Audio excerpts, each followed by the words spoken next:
I think we can look at civilizations failing on the side of not having enough coordination of choice making, so they fail on the side of chaos, and then they cleave and an internal war comes about or whatever. Or they can't make smart decisions and they overuse their resources or whatever. Or it can fail on the side of trying to get order via imposition, via force. And so it fails on the side of oppression, which ends up being, for a while, functional-ish for the thing as a whole, but miserable for most people in it until it fails either because of revolt or because it can't innovate enough or something like that. And so there's this like toggling between order via oppression and chaos. And I think the idea of democracy, not the way we've implemented it, but the idea of it, whether we're talking about a representative democracy or a direct digital democracy, liquid democracy, a republic, whatever, the idea of an open society, participatory governance, is can we have order that is emergent rather than imposed so that we aren't stuck with chaos and infighting and inability to coordinate, and we're also not stuck with oppression. And what would it take to have emergent order? This is the most kind of central question for me these days, because if we look at what different nation states are doing around the world, and we see nation states that are more authoritarian, that in some ways are actually coordinating much more effectively. So, for instance, we can see that China has built high-speed rail not just through its country, but around the world, and the U.S. hasn't built any high-speed rail yet. You can see that it brought 300 million people out of poverty in a time where we've had increasing economic inequality happening. You can see like that if there was a single country that could make all of its own stuff, if the global supply chains failed, China would be the closest one to being able to start to go closed loop on fundamental things.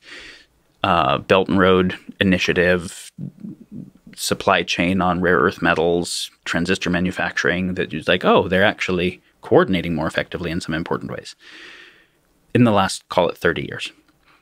And that's imposed order. Imposed order. And we can see that if in the US, now let's look at why real quick. We know why we created term limits, so that we wouldn't have forever monarchs. That's the thing we were trying to get away from, and that there would be checks and balances on power and that kind of thing.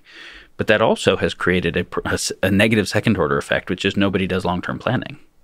Because somebody comes in who's got 4 years, they want reelected.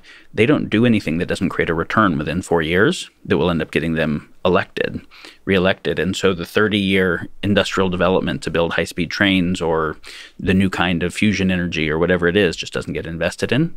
And then if you have left versus right, where whatever someone does for 4 years, then the other guy gets in and undoes it for 4 years. And most of the energy goes into campaigning against each other. This system is just dissipating as heat, right? Like it's just burning up as heat. And the system that has no term limits and no internal friction in fighting because they got rid of those people can actually coordinate better. But I would argue it has its own fail states eventually and dystopic properties that are not the thing we want.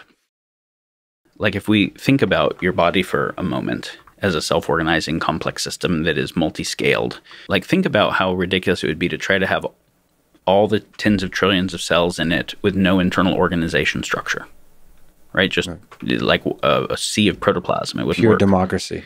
And so you have cells and tissues, and then you have tissues and organs and organs and organ systems. And so you have these layers of organization, and then obviously the individual in a tribe, in a ecosystem. And each of the higher layers are both based on the lower layers, but also influencing them. Yeah. I think the future of civilization will be similar, which is there's a level of governance that happens at the level of the individual, my own governance of my own choice. I think there's a level that happens at the level of a family. We're making decisions together, we're inter-influencing each other and affecting each other, taking responsibility for the idea of an extended family. And you can see that like for a lot of human history, we had an extended family. We had a local community, a local church, or whatever it was. We had these intermediate structures. Whereas right now, there's kind of like the individual producer, consumer, taxpayer, voter. and the massive nation-state global complex, and not that much in the way of intermediate structures that we relate with, and not that much in the way of real personal dynamics, all impersonalized, made fungible. And so I think that we have to have global governance, meaning I think we have to have governance at the scale we affect stuff. And if anybody is messing up the oceans, that matters for everybody. So that can't only be national or only local. Everyone is scared of the idea of global governance because we think about some top-down system of imposition that now has no checks and balances on power. I'm scared of that same version. So I'm not talking about that kind of global governance. It's why I'm even using the word governance as a process rather than government as an imposed phenomena. And so I think we have to have global governance, but I think we also have to have local governance. And there has to be relationships between them that each, where there are both checks and balances in power, flows of information.